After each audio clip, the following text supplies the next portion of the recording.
Sumasampalataya ako sa Diyos Amang makapangyarihan sa lahat, na may gawa ng langit at lupa. Sumasampalataya ako kay Hesukristo, iisang anak ng Diyos, Panginoon nating lahat. Nagkatawan tao siya lalang ng Espiritu Santo. Pinanganak ni Santa Mariang Birhen, pinagpakasakit ni Poncio Pilato, pinako sa krus, namatay, inilibing, nanaog sa kinaroroonan ng mga yumao, na may 3 araw na buhay namang muli, umakyat sa langit, naluklok sa kanan ng Diyos Amang makapangyarihan sa lahat. Doon magmumula, paririto at huhukom sa nangabubuhay at nangamatay na tao.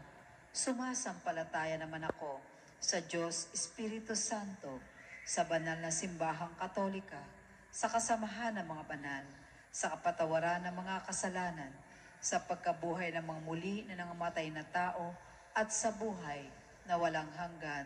Amen.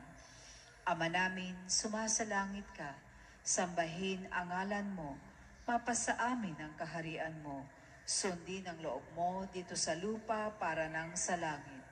Bigyan mo kami ngayon ng aming kakanin sa araw-araw, at patawarin mo kami sa aming mga sala, para nang pagpapatawad namin sa nagkakasala sa amin.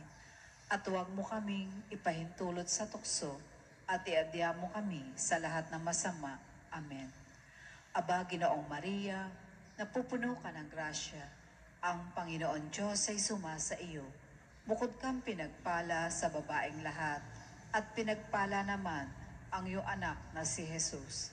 Santa Maria, Ina ng Diyos, panalangin mo kaming makasalanan, ngayon at kung kami mamamatay. Amen.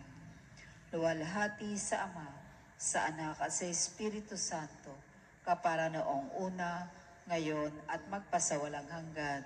Amen.